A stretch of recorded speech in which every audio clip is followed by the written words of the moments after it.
كيف يحيي الأرض بعد موتها صدق الله العظيم وصدق رسوله النبي الكريم الأمين إن الله وملائكته يصلون على النبي يا أيها الذين آمنوا صلوا عليه وسلموا تسليما اللهم صل على سيدنا وأصحاب سيدنا ومولانا محمد مبارک وسلم وصلی علیہ الصلاۃ والسلام علیک یا رسول اللہ وعلی آلک واصحابک یا سیدی یا حبیب اللہ الصلاۃ والسلام علیک یا نبی اللہ وعلی آلک واصحابک یا شفیع المذنبین۔ اللہ تبارک تعالی جل جلالہ وعم نوالہ واعظم شانہ واتم برہانہ کی حمد و ثنا اور حضور سرور کائنات جناب محمد الرسول اللہ صلی اللہ علیہ وسلم کے دربار گوہر میں ہدیہ درود و سلام عرض کرنے کے بعد نہایت ہی معزز سامعین، اللہ رب العزت کا لاکھ لاکھ شکر ہے کہ اللہ رب العزت نے جمعۃ المبارک کا عظیم دن جو دنوں کا سردار ہے وہ ہم سب کو نصیب فرمایا۔ اللہ رب العزت سے دعا ہے کہ اللہ رب العزت ہم سب کو حقائق سمجھنے کی توفیق عطا فرمائے اور حق اور سچ بات سننے اور سنانے کی توفیق عطا فرمائے۔ حضرت محترم، گزشتہ جمعۃ المبارک ایک عدد نئی زندگی کے حوالے سے پہلی قسط تھی، آج ہماری دوسری قسط اس عنوان پر انعقاد پذیر ہے۔ اللہ رب العزت سے دعا ہے کہ اللہ پاک مجھے اس نئے ٹاپک کے توسل سے ہم سب کی عمر میں برکتیں عطا فرمائے۔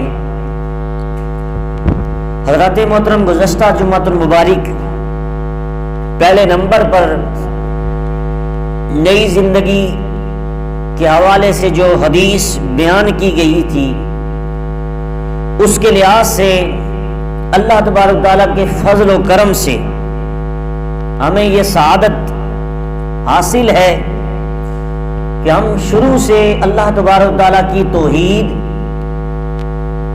کے ماننے والے ہیں اور رسول اکرم صلی اللہ علیہ وسلم کی رسالت پر یقین رکھنے والے ہیں، اور اللہ نے ہمیں ایمان ہماری ماں کے دودھ میں ہی عطا فرما دیا تھا۔ اس لحاظ سے کوئی ایسا وقت ہم پہ نہیں گزرا جو حالت کفر میں ہو یا کفر کر چھوڑ کر کے ہو، اسلام لا کر نئی زندگی اگر حاصل کی جائے تب یادم کما کان قبلہ بالاسلام، جو حدیث نمبر 1 میں نے پیش کی تھی کہ حالت کفر میں، کفر کو چھوڑ کر کوئی بندہ اگر اسلام میں داخل ہوتا ہے تو اللہ رب العزت اس عمل کی وجہ سے اس کے سارے پچھلے سارے گناہ معاف فرما کے اسے ایک نئی زندگی عطا فرما دیتا ہے۔ لہذا یہ اللہ کا لاکھ لاکھ شکر ہے کہ ہم نے جو ہماری مائیں تھی، آبا و اجداد تھے، ان کی وراثت میں ہمیں ایمان کی دولت میسر آ گئی، اور اس سے اگلا مرحلہ جو میں نے حدیث میں بیان کیا تھا کہ اسلام کے ہوتے ہوئے بندے سے گناہ ہو جاتے ہیں، فسق و فجور ہو جاتا ہے، غفلت ہو جاتی ہے، نمازیں رہ جاتی ہیں، مختلف قسم کی آلودگیاں انسان کے دل کو کالا سیاہ کر دیتی ہیں۔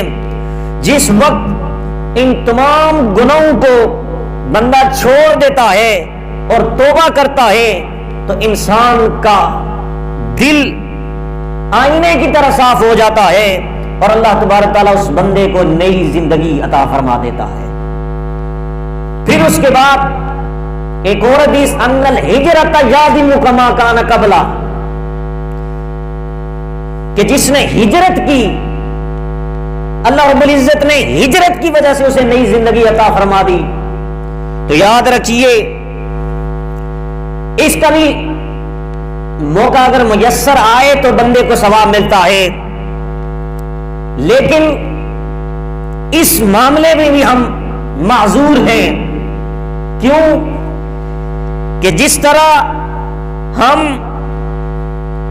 جس جہاں میں رہتے ہیں، ہمارا ملک، ہمارا وطن یہ دار السلام ہے. ہمارا ملک دار الاسلام ہے، دار السلام ہے. یہاں سے ہجرت کر کے کہیں جانے کا جواز نہیں ہے کہ جس کو ہجرت فی سبیل اللہ کہا جائے. اس کے بعد وہ مرحلہ جس سے زندگی نئی عدد ملتی ہے، وہ تیسری حدیث میں نے بیان کی، وہ حج کا مرحلہ بیان کیا گیا. حج ایسی مقدس ادا ہے اور اتنی بڑی عبادت ہے کہ حضرت ابو ہریرہ رضی اللہ تعالیٰ عنہ آپ فرماتے ہیں سمعت النبی صلی اللہ علیہ وسلم یقول من حج للہ فلم یرفث ولم یفسق کرجع یوم ولدته امہ. میرے نبی علیہ الصلوۃ والسلام نے فرمایا جو شخص حج کرنے کے لیے گیا اور حج کے دوران، حج کے لمحات میں اس سے کوئی گناہ سرزد نہیں ہوا، کوئی فسق و فجور اس نے نہیں کیا، تو اس حال میں واپس پلٹا جیسے آج ہی اس کی ماں نے اسے جنم دیا ہے. حضرت محترم المختصر یہ 3 حدیثیں، ایک ہجرت، ایک حج والی اور ایک کفر کو چھوڑ کر بندہ اسلام میں داخل ہوتا ہے، اس کی تشریحات آپ احباب کے سامنے بیان کی. یاد رکھیے جس وقت بندہ حج کرتا ہے تو بندے کا حج کرنے کی وجہ سے بندے کو وہ زندگی ملتی ہے جو جس دن پیدا ہوا تھا تو بالکل گناہوں سے پاک تھا، کیونکہ بندے کا یوم ولادت ہوتا ہے اور پھر اس دنیا پر اسی زندگی کا آغاز ہوتا ہے. جیسا اس دن سے اس کی عمر شمار ہوتی ہے، یہ ایک دن کا ہو گیا ہے، ایک ہفتے کا ہو گیا ہے، ایک سال کا ہو گیا ہے. اس لحاظ سے تمہاری زندگی کب سے شروع تھی؟ اللہ رب العزت نے تمہیں ایک نئی زندگی عطا فرما دی کہ جس وقت تم حج بیت اللہ شریف کر کے واپس آ رہے ہو تو یوں پلٹ رہے ہو، یوں لوٹ کر واپس آ رہے ہو جیسے آج ہی تمہاری ماں نے تمہیں جنم دیا ہے. یعنی جس طرح اس دن تمہارے کندھوں پر کوئی بوجھ نہ تھا، کوئی گناہ نہ تھا، کوئی اسیان نہیں تھا، کوئی فسق و فجور کا غبار نہ تھا، ولادت ہوئی تو تم گناہوں سے پاک تھے. آج جب تم نے حج کیا تو حج نے وہ نکھار پیدا کر دیا کہ تم حج سے واپس پلٹے. اللہ تبارک تعالیٰ نے کہ یوم ولدت امہ، جو پیدا ہوئے تھے تو گناہوں سے پاک تھے، آج حج کرنے کے بعد اللہ رب العزت نے تمہیں ایک نئی زندگی عطا فرما کے تمہیں گناہوں سے اس طرح پاک کر دیا کہ جس طرح تمہیں نئی زندگی ملتے ہوئے اللہ رب العزت نے گناہوں سے پاک کیا تھا. حضرات محترم، آئیے اگلی حدیث آج ہم آپ کے سامنے، جو کہ جامع ترمذی کی حدیث نمبر 866 ہے، تیسری جلد صفحہ نمبر 213 پر روایت موجود ہے. حضرت عبداللہ بن عباس رضی اللہ تعالیٰ عنہ بیان کرتے ہیں میرے آقا علیہ الصلوۃ والسلام نے فرمایا، میرے آقا علیہ الصلوۃ والسلام نے فرمایا من طاف بالبیت 50 مرۃ خرج من ذنوبه كيوم ولدته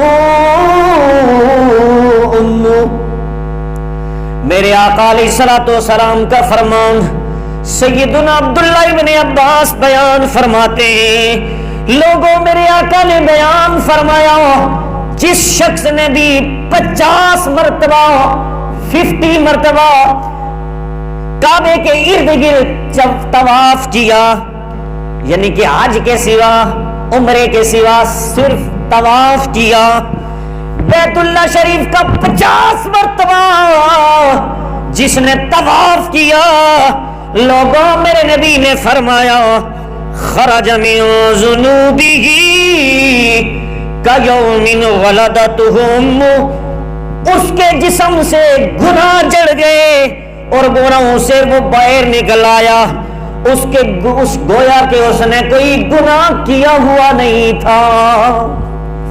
یہ میرے نبی نے بیان فرمایا وہ یوں ہو گیا جس طرح ابھی چند لمحہ پہلے اس کی ولادت ہوئی تو گناہوں سے بالکل پاک صاف تھا۔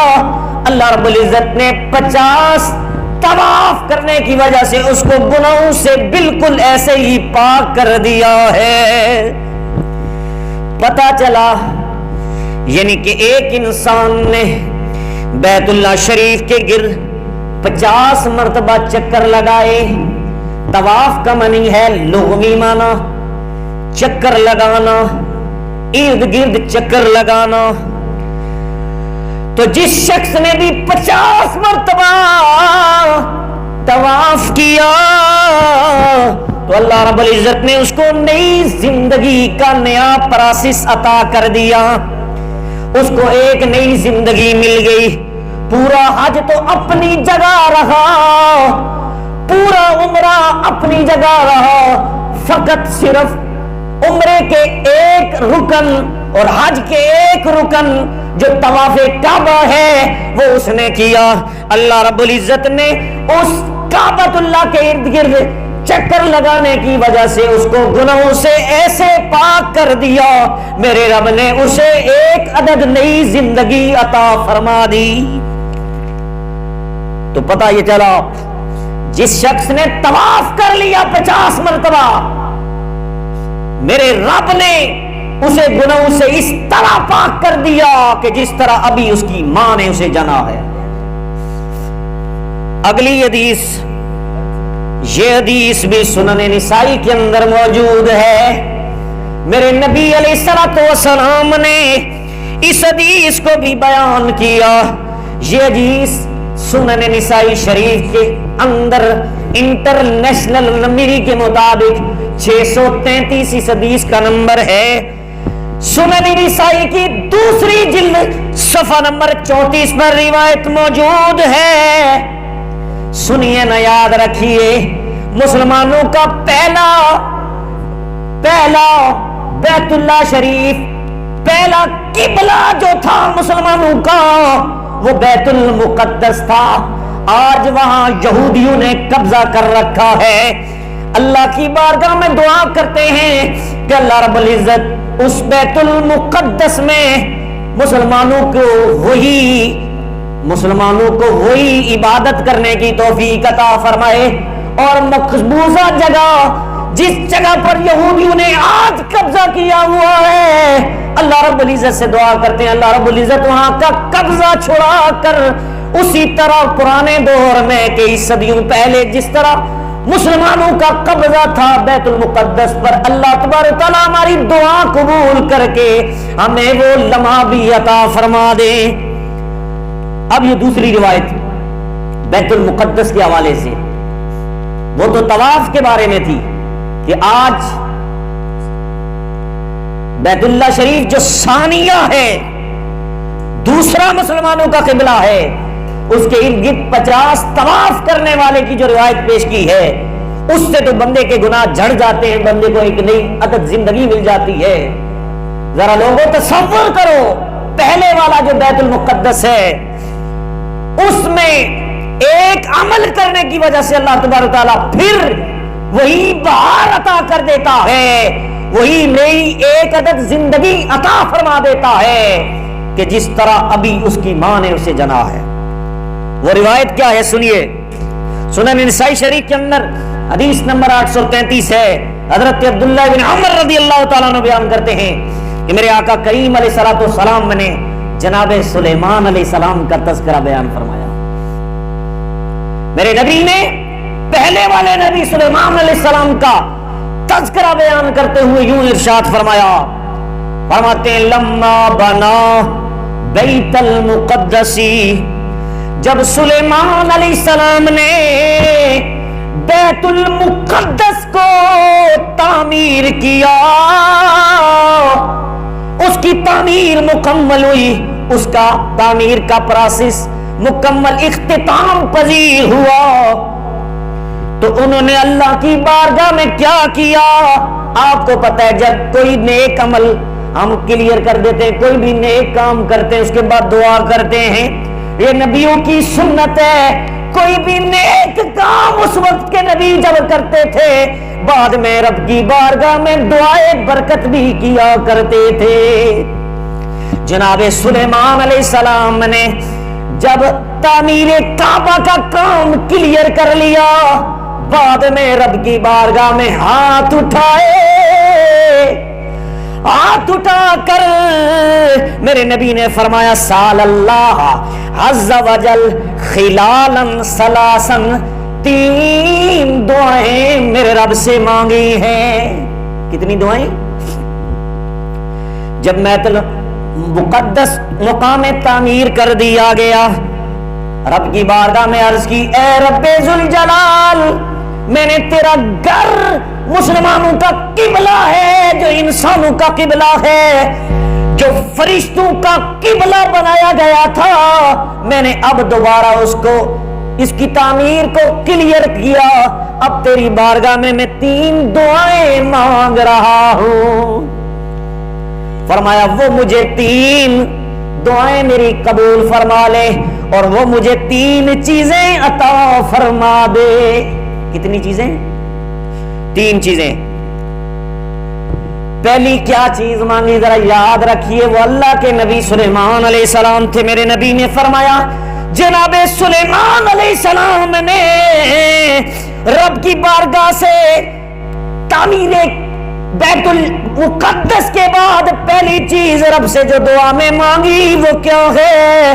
میرے نبی نے فرمایا سال اللہ عز وجل حکما یصادف حکمہ فاوتیا۔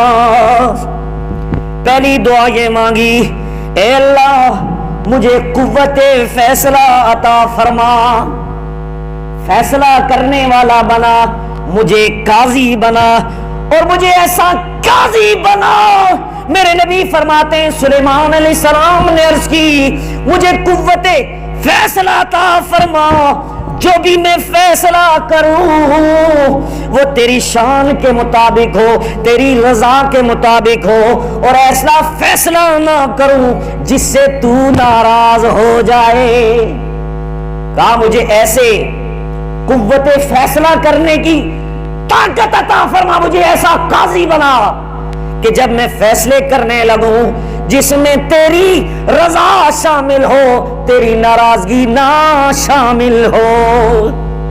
یہ پہلی دعا تھی اللہ کے نبی نے بیت المقدس کی تعمیر کو ختم کرنے کے بعد رب کی بارگاہ میں پہلی ڈیمانڈ کی، تو کتنی اچھی ڈیمانڈ کی کہ مولا مجھے فیصلہ کرنے والا بنا، جب میں فیصلے کرنے لگوں اس منصب پر فائز ہو جاؤں تو ایسے فیصلے کروں جو فیصلے تیری رضا کے مطابق ہوں، تیری ناراضگی کے مطابق نہ ہوں۔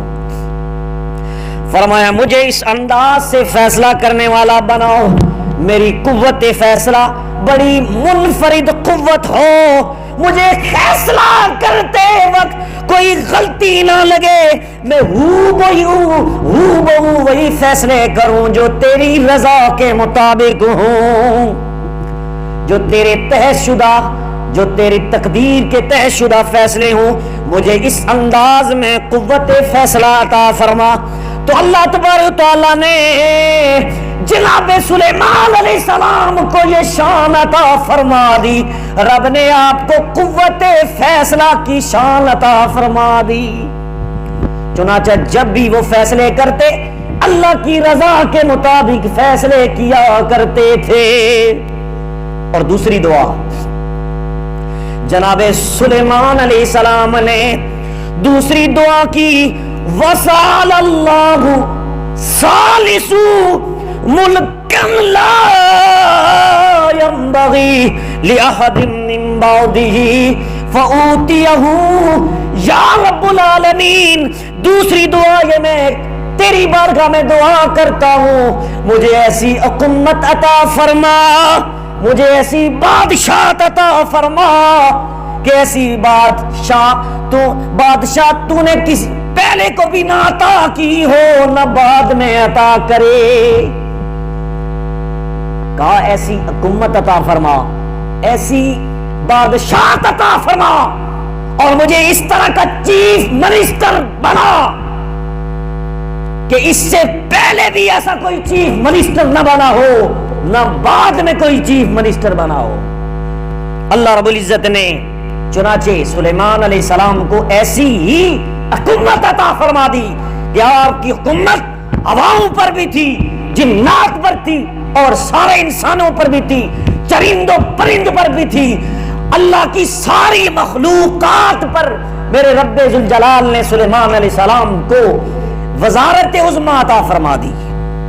اور تیسری دعا جناب سلیمان علیہ السلام نے تیسری جو دعا مانگی، ہمارا پچھلا جو جمعہ تھا آج بھی اسی ٹاپک پر ہے، تیسری دعا وہی مانی جو ہمارا آج کا موضوع چل رہا ہے۔ اللہ کی بارگاہ میں عرض کرنے لگے، یا رب العالمین، وسأل اللہ حین فزغ من بناء المسجد۔ جناب سلیمان علیہ السلام جب بیت المقدس کی تعمیر سے فارغ ہو چکے تو بطور خاص مسجد کے لیے بھی ایک دعا کر دی، بیت المقدس کے لیے بھی ایک دعا کر دی۔ جس طرح ہم مسجد بناتے ہیں بعد میں ہم دعا کرتے ہیں، یا اللہ اس کو آباد فرما، جو یہاں نماز پڑھنے کے لیے آئے اس کے گھر کو بھی آباد فرما، اور اسے دو جہاں کی نعمتیں عطا فرما۔ چنانچہ بیت المقدس کی تعمیر کے بعد انہوں نے یہ دعا مانگ ڈالی۔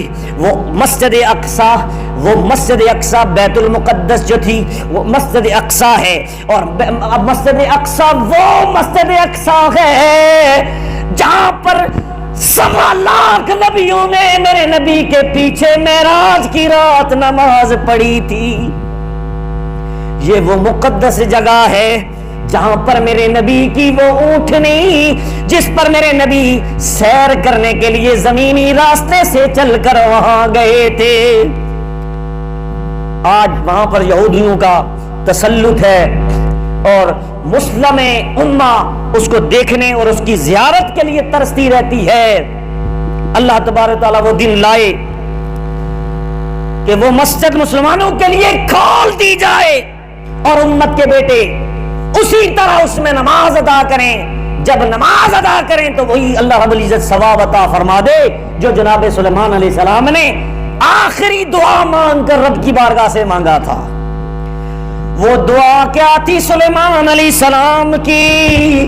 رب کی بارگاہ میں بطور خاص جو تیسری دعا کی، رب کی بارگاہ میں کہنے لگے، اللہ یاتیہ احد لا ینہرہ الا الصلاۃ فیہ ان یخرجہ من خطیۃ کیوم ولدت امہ۔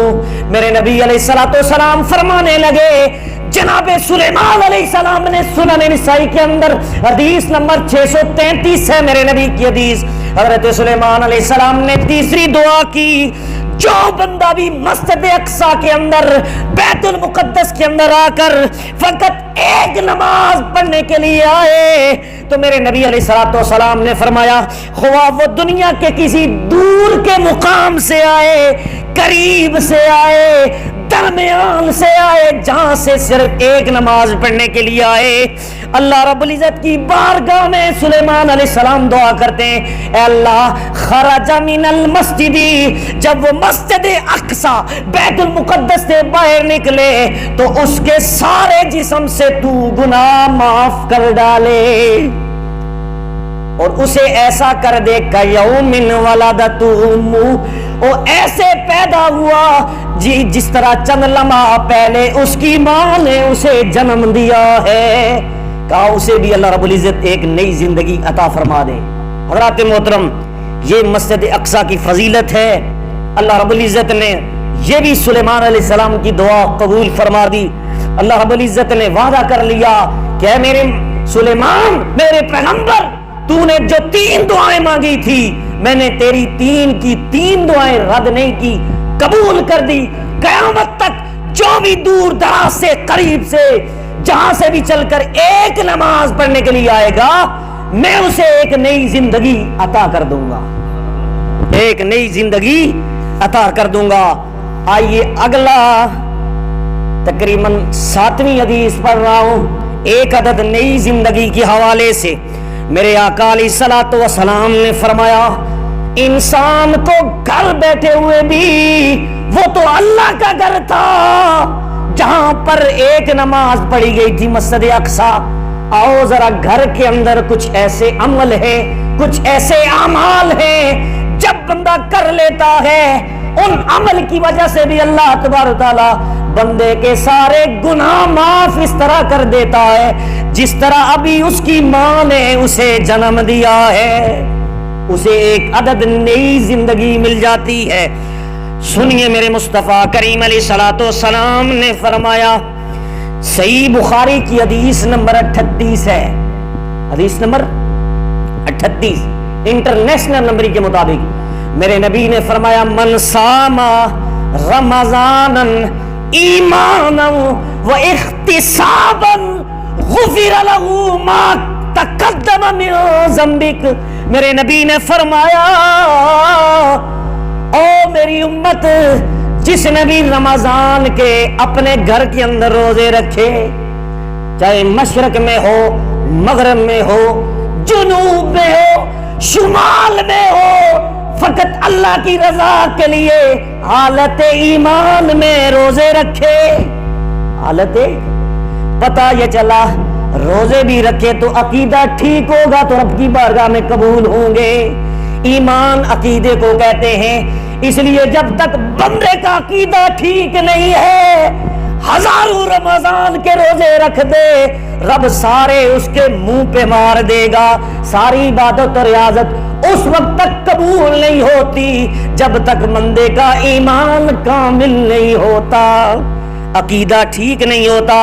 میرے نبی علیہ الصلوۃ والسلام نے فرمایا وہ احتساباً ثواب کی غرض سے ایمان کے ساتھ جس شخص نے بھی رمضان کے پورے روزے رکھے اللہ رب العزت اس کو بھی گناہوں سے اس طرح پاک کر دیتا ہے، غفر له ما تقدم من ذنبه، اللہ رب العزت اس کے سارے گناہ معاف کر دیتا ہے جیسے اس کی ماں نے اسے جنم دیا ہے، تو اسے ایک نئی زندگی مل جاتی ہے۔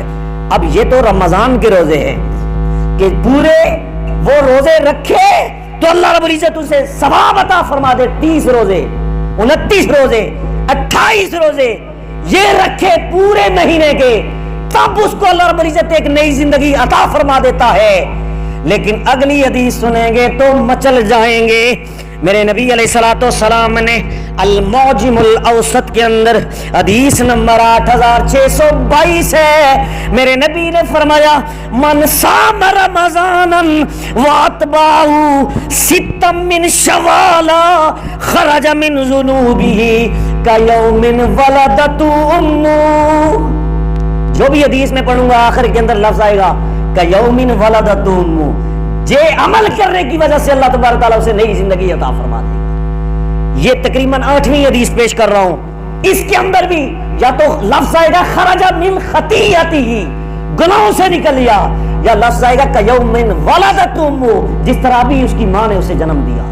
یہ ایک نئی زندگی ہے، نئی لائف ہے جس کی وجہ سے اللہ رب العزت بندے کو اسی طرح صاف اور پاک کر دیتا ہے جس طرح بھی اس کی ماں نے جنم دیا ہے۔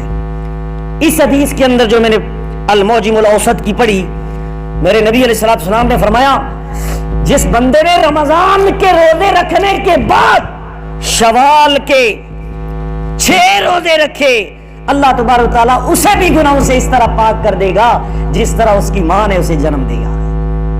حضرات محترم، کتنے چھوٹے چھوٹے اعمال اللہ رب العزت نے ہمیں کرنے کا حکم دیا، اور جب ہم نے وہ کام کیے، وہ اعمال کیے اللہ کی رضا کی خاطر، تو اللہ رب العزت نے اتنے چانسز عطا کر کے ہمیں بار بار نئی زندگی عطا فرما دی۔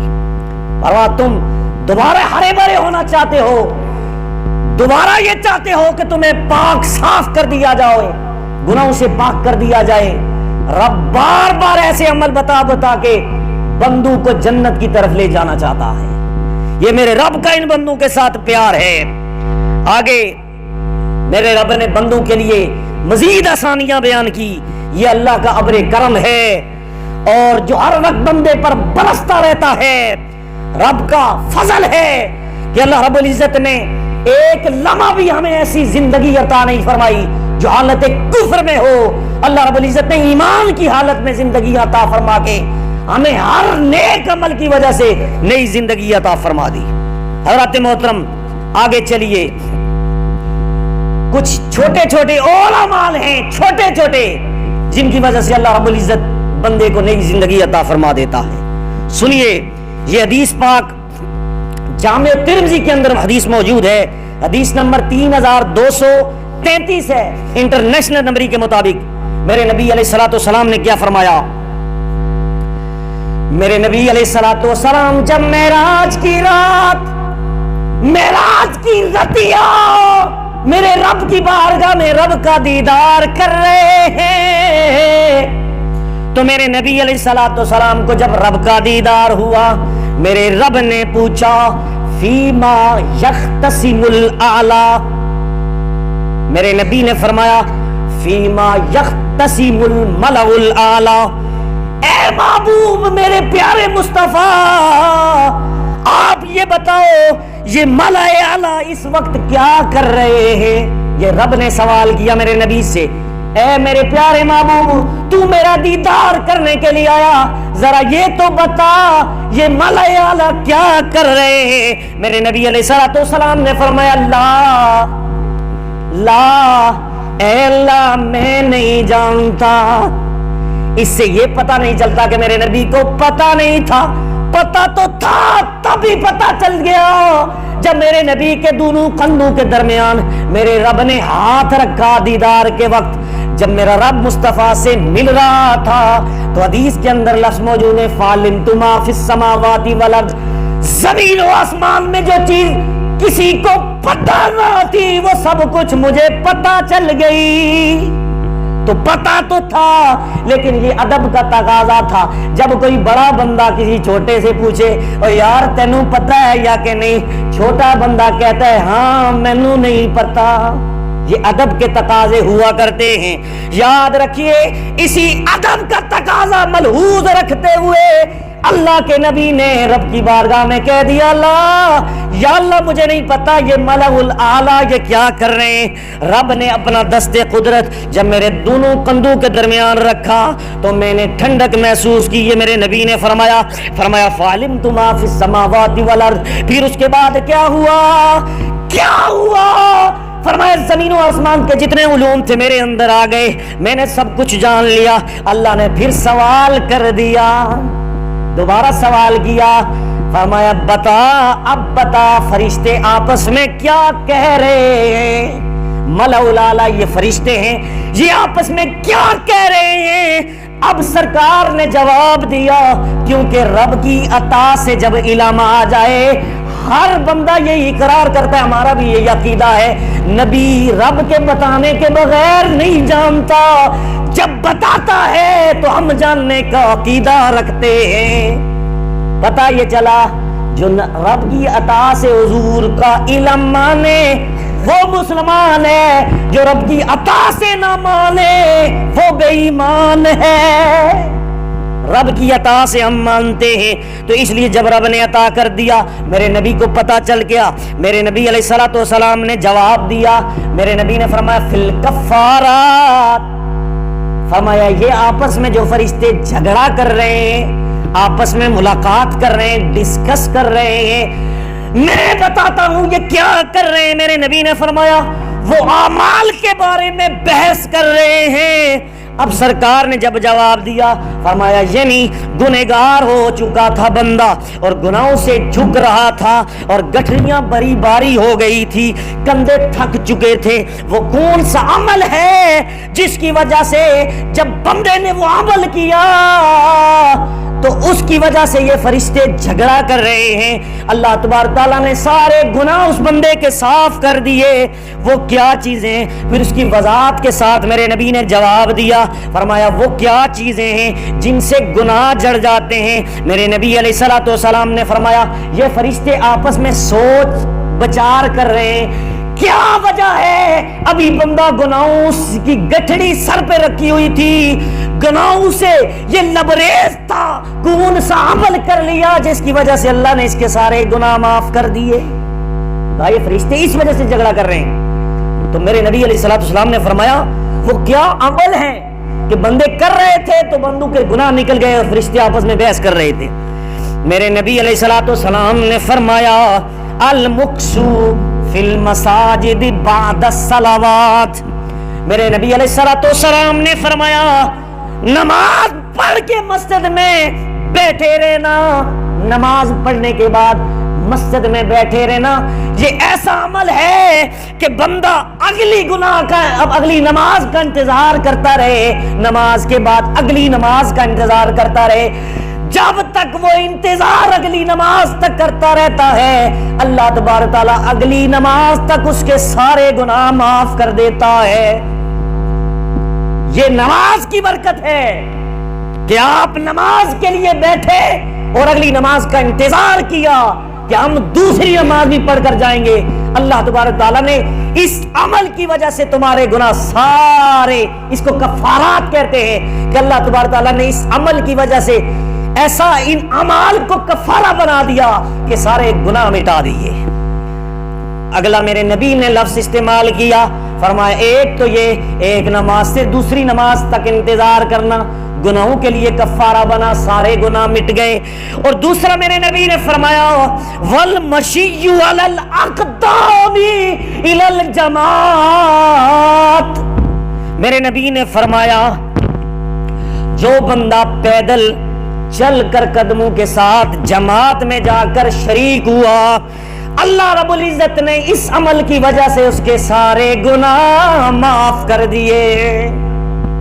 جو پیدل چل کر آیا، سوار ہو کے نہیں، پیدل چل کر آیا، المکسو فی المساجد بعد الصلوات، فرمایا پیدل چل کر نماز پڑھنے کے لیے آیا، اللہ رب العزت نے اس بندے کی ادا کو پسند کر لیا، اتنا پسند کیا، رب نے کہا تو مجھے راضی کرنے کے لیے آیا، جا میں تجھے راضی کر رہا ہوں، سارے گناہ تیرے معاف کر دیتا ہوں۔ رب نے اسے نئی زندگی عطا فرما دی۔ اور اگلا تیسرا عمل میرے نبی نے فرمایا ہوا اسباغ الوضوء فی المکارہ۔ میرے نبی نے فرمایا جب وہ مسجد میں آیا، مسجد میں آ کر اس نے وضو کیا، جو ہی اس نے وضو کیا، وضو سے فارغ ہوا، اللہ رب العزت نے وضو کرنے کی وجہ سے بھی اس کے سارے گناہ معاف کر دیے۔ یہ میرے نبی علیہ السلام نے فرمایا۔ اور پھر فرمایا ومن فعل ذالک، جو بندہ یہ کام کرے یعنی نماز پڑھے پھر مسجد میں بیٹھا رہے، جو قدموں پہ چل کے جماعت کے ساتھ تکبیر اولیٰ میں شامل ہو جائے، جو شدید ٹھنڈے موسم میں ٹھنڈے پانی سے وضو کرے، اس کام پر جو بندے کو اللہ رب العزت دوام، اس چیز پر بندہ اگر دوام اختیار کرے، ہمیشہ کرتا رہے، اسے استقامت حاصل ہو جائے، تو پھر کیا ہوگا؟ میرے نبی نے فرمایا عاشا بخیری، صبح بندہ جائے گا تو خیر سے رہے گا، سارا دن اگر رہے گا تو خیر کے ساتھ رہے گا، اس کا سارا دن ریلیکس گزرے گا، اچھا گزرے گا، بہتر گزرے گا۔ وماتا بخیری، جب دنیا سے جائے گا، مر جائے گا، تب بھی بہتر طریقے سے مرے گا، اس کی زندگی بھی اچھی ہوگی، اس کی موت بھی اچھی ہوگی۔ یہ میرے نبی نے فرمایا۔ اور جاتے جب فرشتے اس کی روح قبض کرتے ہیں، روح قبض کرتے وقت کہتے ہیں عاشا بخیری وماتا بخیری، مرنے والے زندگی میں بھی تو خیر سے رہتا رہا، اب مرتے وقت بھی ہم تجھے خیر کی نوید سناتے ہیں۔ اور میرے نبی علیہ السلام نے فرمایا یہ صحیح العقیدہ امام کے پیچھے نماز پڑھنے والا تھا، اپنے محلے کی مسجد میں، انسان گھر سے چلا ہے، صحیح العقیدہ خود کا بھی ہے، امام کا بھی ہے، جس وقت وہ دنیا سے گیا میرے نبی نے فرمایا وَكَانَ مِنْ خَطِيَّةٍ كَيَوْمٍ وَلَدَتْهُ أُمُّهُ، میرے نبی نے فرمایا وہ بھی، اس کو بھی اللہ رب العزت ایک نیو زندگی عطا فرما دیتا ہے۔ وہ نئی زندگی کیا ہوتی ہے؟ جس طرح ابھی اس کی ماں نے اسے جنم دیا ہے، وہ اگر 80 سال کا بوڑھا ہے، مرے گا تو ایسے مرے گا، زندہ رہے گا تو ایسے زندہ رہے گا کہ اس کے جسم پر کوئی گناہ کا اثر باقی نہیں ہے۔ اور آگے اگلی حدیث جو کہ صحیح بخاری کے اندر موجود ہے، حدیث نمبر 158 ہے، اس میں بھی میرے نبی علیہ الصلوۃ والسلام نے ایک نئی زندگی عطا فرما دی۔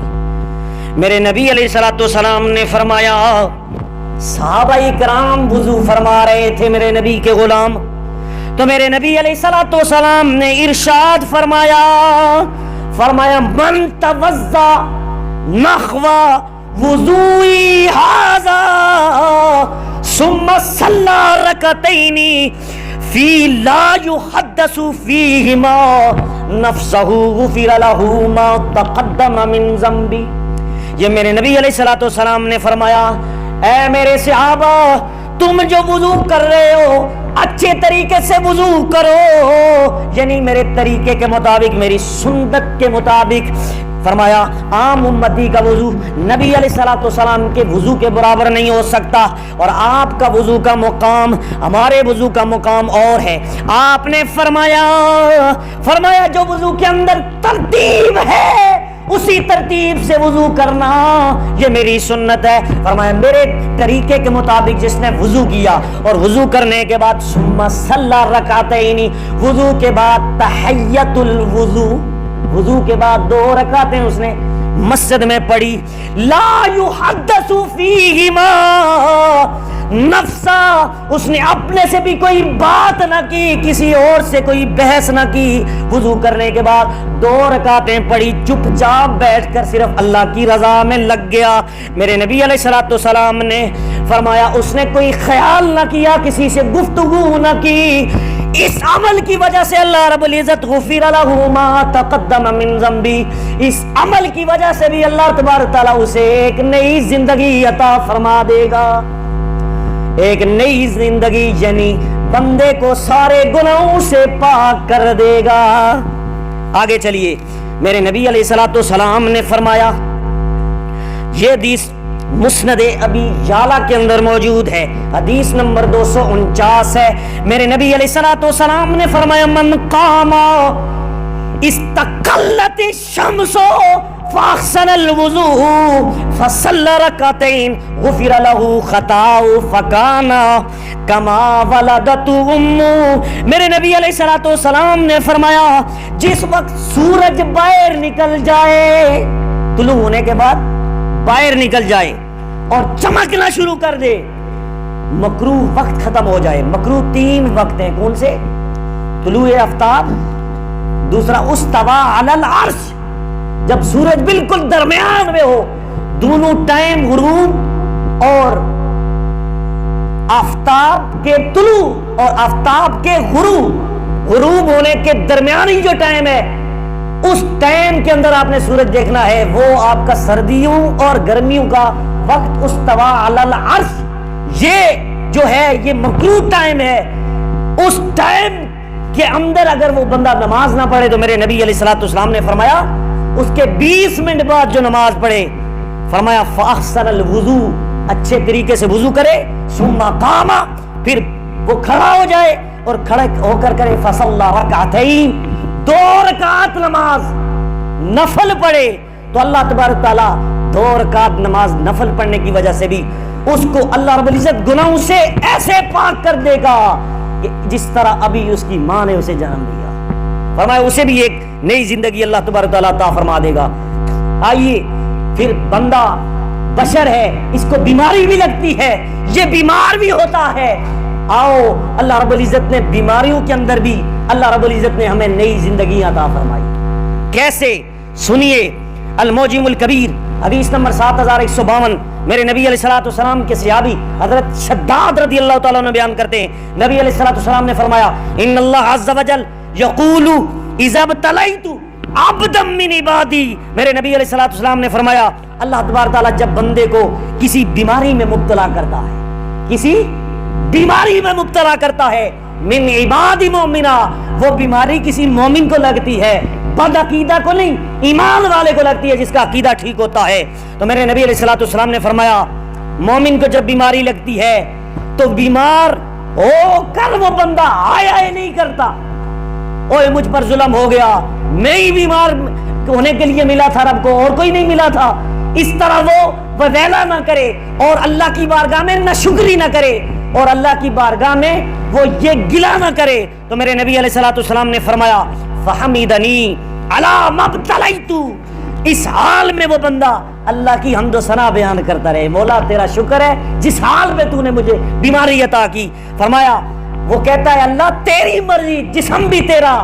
فرمایا آج لوگ کہتے ہیں میرا جسم میری مرضی، نہیں، وہ جس کو بیماری لگتی ہے وہ کہتا ہے تیرا جسم تیری مرضی۔ کیا کہتا ہے؟ یہ سیکولرزم، لبرلزم، جنہوں نے مقابلہ کیا میرے رب کی توحید پر عمل کیا، اپنے جسم کو اپنا جسم قرار دیا۔ لوگوں یاد رکھو تمہارے جسم پر میرے رسول اللہ صلی اللہ علیہ وسلم کی حکومت ہے، اور اس کے اوپر اس کا ہر عمل جو ہے ہاتھوں کا چلانے کا طریقہ میرے نبی کے ہاتھ میں دے دیا، کنٹرول میرے نبی کے ہاتھ میں کر دیا۔ رب نے کہا جس طرح میرا نبی ہاتھ سے کھاتا ہے اس طرح تم کھاؤ، جس طرح میرا نبی آنکھوں سے دیکھتا ہے ایسے دیکھو۔ تو سارے کنٹرول کا اختیار اللہ اور اس کے رسول کے حوالے ہے۔ اس جسم پر ہماری مرضی نہیں چلتی، میرے رب کی اور میرے نبی کی مرضی چلتی ہے۔ فرمایا میرا جسم میری مرضی، یہ تو یہودیوں نصرانیوں کی ایک بہت بڑی سازش ہے کہ آج ہماری عزت والی بیٹیوں کے ہاتھ میں ایک سٹیکر، ایک جھنڈا دے کر پوری دنیا کے سامنے ان کو رکھ دیا کہ یہ ہماری بیٹیاں کہیں ہمارا جسم ہماری مرضی۔ اوے بیٹیوں یاد رکھو جب تمہارا نکاح ہوتا ہے تمہارے جسم پر تمہاری مرضی نہیں ہوتی بلکہ رب کی عطا سے تمہارے شوہر کی مرضی ہوتی ہے۔ اب یاد رکھیے میرے نبی علیہ السلام نے فرمایا جس وقت وہ بندہ کہتا ہے مولا میرے جسم پر تیری مرضی، تو نے بیماری لگائی جسم کے اندر لگ گئی، میرے نبی علیہ السلام فرماتے ہیں فَإِنَّهُ يَقُومُ مِن مَّضْجِعِهِ كَيَوْمٍ وَلَدَتْهُ أُمُّهُ، جس وقت وہ اللہ کی حمد و ثنا بیان کرتا ہے کہتا ہے تیری مرضی، تو نے بیماری دی، رب فرماتا ہے اس حال میں جب اس کو شفا ملتی ہے تو شفا جب ملتی ہے ساتھ ہی پتہ یہ چلتا ہے کہ ابھی اس کی ماں نے اسے جنم دیا ہے، اس کو اللہ رب العزت نئی زندگی عطا فرما دیتا ہے، گناہوں سے بالکل پاک ہو جاتا ہے۔ اور اگلی حدیث یاد رکھیے الموجم الاوسط کے اندر تھی، اب شعب الایمان کے اندر حدیث موجود ہے، لفظ یاد رکھیے، یہ تو کیا پتا 2 سال 15 سال 20 سال ساری زندگی بندے کو بیماری لگے تب تک وہ اللہ کا شکر ادا کرے تب بندہ گناہوں سے پاک ہو جاتا ہے۔ اگلی حدیث میں لمیٹڈ لفظ بتائے گئے، فرمایا اذا مرض العبد 3 ایام، میرے نبی علیہ السلام نے فرمایا جو بندہ صرف 3 دن بیمار ہوا، کتنے دن؟ 3 دن بھی بیمار ہوا اور اس حال میں رب کی بارگاہ میں شکایتیں نہیں کی، رب کی بارگاہ میں گلہ نہیں کیا کہ معاذ اللہ تو نے مجھے بیماری دی ہے اور کسی کو بیماری نہیں لگی، وہ تو ٹھیک ہے میں بیمار کیوں ہو جاتا ہوں۔ میرے نبی علیہ السلام نے فرمایا جب وہ بیمار تھا تب بھی اللہ کی بارگاہ میں کہتا ہے الحمدللہ تیرا شکر ہے، بیماری ختم ہوئی 3 دن کے بعد تب بھی کہتا ہے مولا تیرا شکر ہے تو نے شفا دی۔ رب کہتا ہے خرج من ذنوبہ کیوم ولدتہ امہ، اس کو بھی میں نئی زندگی عطا فرما دیتا ہوں، اس کو بھی گناہوں سے پاک کر دیتا ہوں۔ یہ الموجم الصغیر حدیث نمبر 519 ہے۔ اور اگلے لفظ ہے سنیے حضرت ابو ہریرہ رضی اللہ تعالیٰ عنہ شعب الایمان کے اندر 9868 حدیث کا نمبر ہے، میرے نبی علیہ السلام نے فرمایا جو ہمیں بخار ہوتا ہے، کیا بخار، میرے نبی علیہ السلام نے فرمایا من وعک لیلہ، جس بندے کو صرف 1 دن یا 1 رات بخار ہوا 3 دن کی بات بھی ختم، اب 1 پہ بات ختم ہو رہی ہے کہ 1 دن یا 1 رات کسی امتی کو بخار ہو گیا، میرے نبی علیہ السلام نے فرمایا اس حال میں بخار کی حالت میں وَرَضِيَ بِهَا عَنِ اللَّهِ عَزَّ وَجَلَّ، اللہ کی بارگاہ میں وہ راضی تھا، اللہ سے راضی تھا کہ تو نے مجھے بخار عطا کیا ہے، یہ جہنم کی ایک آگ ہوتی ہے۔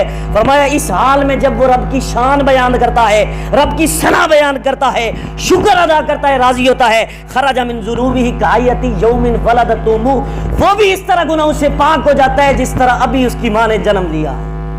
تو یہ ہے ایک عدد نئی زندگی جس کے حوالے سے اب ایک آخری حدیث بیان کر کے میں اجازت چوں، وقت آ گیا ہے۔ میرے نبی علیہ السلام نے فرمایا کوئی بھی میری امت میں کوئی امتی فوت ہو جائے، فوت ہونے کے بعد جو لوگ اس کا جنازہ پڑھنے کے لیے جاتے ہیں، میرے نبی نے فرمایا، جامع الترمذی کی حدیث موجود ہے اور سنن ابن ماجہ کے اندر 1462 حدیث کا نمبر ہے، میرے نبی علیہ السلام نے فرمایا من غسل میتا وکفنہ وخنتہ وحملہ وصلی علیہ ولم رأ یشفی علیہ، میرے نبی علیہ السلام نے فرمایا خرج من خطیۃ کیوم ولدتہ امہ، جس شخص نے کسی میت کو غسل دیا، وکفنہ کفن دیا، وخنتہ خوشبو لگائی، وحملہ پھر جنازہ اٹھایا، وصلی علیہ پھر جنازہ پڑھا، پڑھنے کے بعد میرے نبی علیہ السلام نے فرمایا وَلَمْ رَا یشفی علیہ، اس کے اندر کوئی عیب تھا، اس میت کے اندر اس کو چھپایا، چھپانے کی وجہ سے اللہ رب العزت اس جنازہ غسل کرنے سے لے کر کفن سے اٹھانے سے لے کر دفنانے تک اس نے جتنے بھی عمل کیے، ان عمل کی وجہ سے اللہ رب العزت خرج من خطیۃ کیوم ولدتہ امہ، اللہ پاک اسے بھی گناہوں سے اس طرح پاک کر دے گا جس طرح ابھی اس کی ماں نے اسے جنم دیا۔ حضرات محترم، آج ہم نے 25 حدیثیں آپ احباب کے سامنے صرف ایک عدد نئی زندگی کے حوالے سے بیان کی کہ بندہ یہ عمل کرتا ہے تو بالکل اسی طرح ہو جاتا ہے جس طرح ابھی اس کی ماں نے اسے جنم دیا، گناہوں سے بالکل پاک۔ اللہ سے دعا ہے کہ اللہ پاک ہمیں یہ عمل کرنے کی توفیق عطا فرمائے اور مزید گناہوں سے بچنے کی توفیق عطا فرمائے۔ وآخر دعوانا الحمدللہ رب العالمین۔